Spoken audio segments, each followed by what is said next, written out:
So welcome back to DecoyNoise and a special episode of Decoy Court where I'm covering some relationship advice where OP wrote, I'm a 27-year-old female, boyfriend, a 27-year-old male, asked me to act more kawaii in the bedroom. I'm Asian and he's white. I don't want to shame his kink, but I don't want to be fetishized.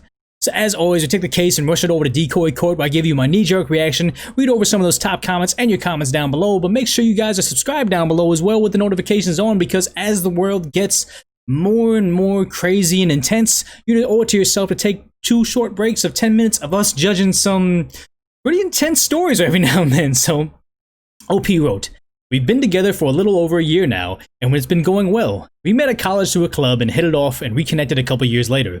He's always been really kind to me and gives me compliments all the time, and we generally have fun together. We've been quarantined together and have lots of intimate times, which I love, but it's getting a little weirder, I guess. He sends me a lot of adult animation and says he wants to try things that are depicted in it, which is fine. But he's also been buying me outfits, which I appreciate, but they're very much anime themed. Japanese schoolgirl, catgirl costume, etc, etc. I know he's being more open with me, but it feels kind of gross. Like he wants me to do all these things because I'm Asian. Anyway, the other night he told me to act cuter in the bedroom and to speak Japanese to him in bed. I'm really offended by this because while I'm Asian, I'm not Japanese, I'm Taiwanese. But born and raised here in America, I firmly told him no and the night went on alright, but he got a little quiet afterwards and I scolded him.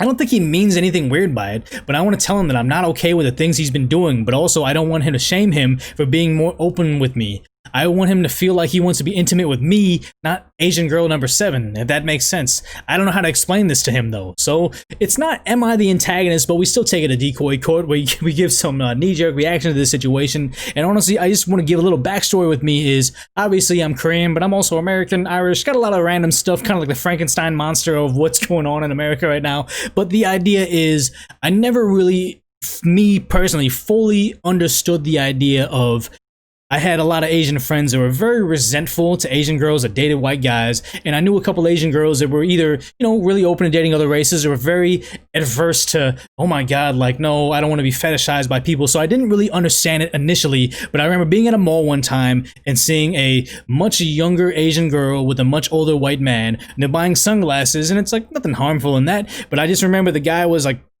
showing her sunglasses and saying, oh wow, yeah, so what you're gonna do is you're gonna wear these sunglasses, you're gonna wear a bikini and those heels that I bought you, and you're just gonna hang out by the pool, you're gonna look so hot, it's gonna be so nice, I can't wait for this. And I was like, oh, I get it. It wasn't a relationship between 2 people, it was a dress-up doll for them to play this role for them. And it's like, yeah, I mean, I'm never going to shame anybody, just like OP right here for having a kink and having a thing, but sometimes people want to be seen as an individual, not necessarily somebody that they can dress up and become this thing for them, and especially the whole Japanese Taiwanese thing. That's pretty ridiculous. I mean, the idea is I get it, and it would be okay if this was a mutual thing between OP and the boyfriend, where they're like, hey, OP's just into this very, like, the guy looks like Zac Efron or something, and he has the body and his face, and it's like, hey, can you just grow your beard in this very particular way? And he's like, yeah, can you just wear a Sailor Moon outfit? And they're both benefiting from it. But it seems like, this person actually likes the guy for who they are and makes him fun, or gives her compliments and she has a good time with him, but he just sees her as, hey, you look like these people in anime cartoons, be more like the people in anime cartoons. Because let's be honest right now, I'm pretty Asian right now, and I am very well aware if I date someone that is very into, I'm not saying that I look like BTS, but if you're a very American person, have very little interaction with Asian people, you meet me and your cell phone background is BTS, your last 20 videos you watch on YouTube with BTS, and all the subreddits you interact on are related to BTS, and you have no other Asian friends, and you're dating me, I know what's going on here. And it's like, either I'm okay with it, be like, okay, whatever, like, have at it, whatever it is, you either okay with it or not. And this doesn't seem like OP right now is okay with it. So I guess my judgment in Decoy Court, or no, you know what? We still got to use some decoy defense in there because that's always fun. Maybe OP is using the boyfriend the same way, where it's just like, hey, I like that he's not like the other guys I've dated. He looks a particular way, so she's fetishizing the boyfriend. So the boyfriend's like, hey, let me be more a little open as to what I want, and just this innocent thing between the two of them. But I'm gonna go ahead and say that's not the case. So even though they're not asking for judgment, I'm gonna go ahead and say that OP is not the antagonist for not wanting to do something they're not comfortable with.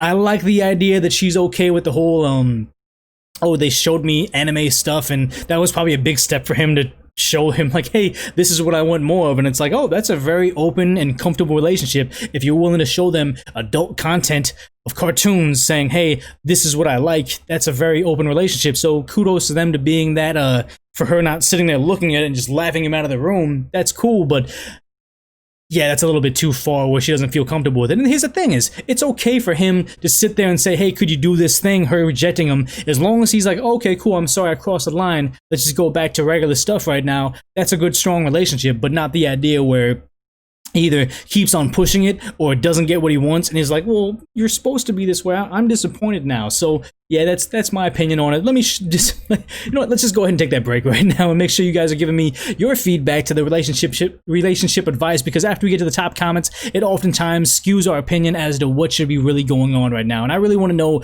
the Decoy Court's knee-jerk reaction to this, because this probably is a little bit more complicated than what I can express. So the top comment right now was, you know, them quoting that she doesn't know how to explain this to him. And then they said, you've explained it well enough to us to use that as a basis. Explain what makes you uncomfortable and why. Turn it into an open conversation, which is good. But the one thing that I would be kind of afraid of is the damage has already been done. The simple fact that he just has cat outfits, sailor outfits, anime, adult content, and then is asking to act more kawaii and talk Japanese, that's probably already hurt the relationship where she can't see past it now. Anytime that they're together, even if she's not speaking Japanese as a Taiwanese person, she's like, yep, he's just using me to think about cartoon intimate situations. So it's already done right now. It's already there. They can have a cool open conversation, but it's never going to go back, because now she truly knows what his motives are in being with her.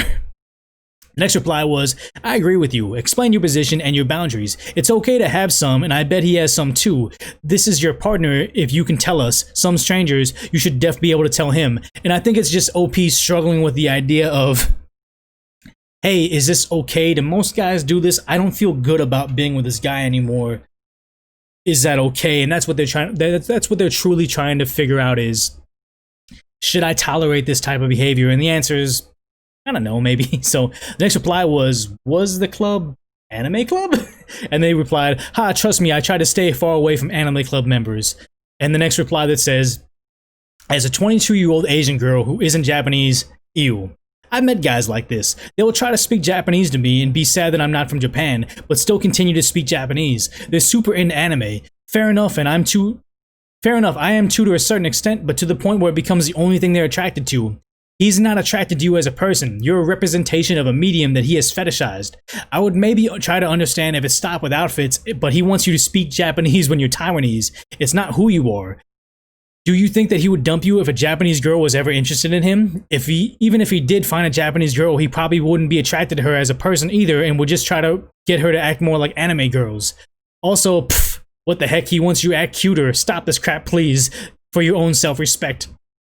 So here's probably a better reply than what I can give him, someone that's from the same situation. Because it's like, I've been with Vegas with friends, and it's like, yes, I'm there with a group of Asian girls, and if you're ever at a bar in Los Angeles or walking around the beach and guys are very kind of forward and like they want to hit on people, but in Vegas, it's everything just turned up to 10 because everyone's there for perceivably one thing. So they're very open as to hitting on a group of people. So if you're there with, you know, a large group of Asian girls, and guys are very just forward about it, and exactly how she describes it right there, saying, hey, they're gonna start speaking Japanese. I've seen them just walk up to say, oh, was it like konnichiwa mama with mama-san or whatever, and it's like, what are you doing? And I kind of felt bad in the sense, like, I'm not this big like feminist type person, but I'm like, that's pretty messed up, man. Like, why don't we just walk up to this group of people and say, hey, what's up, how you guys doing, what are you celebrating, what's going on, you guys trying to go to this bar or whatever? Like, that would be talking to them like a person, not just, hey, look, they look like anime girls, let's talk to them and what we think is Japanese.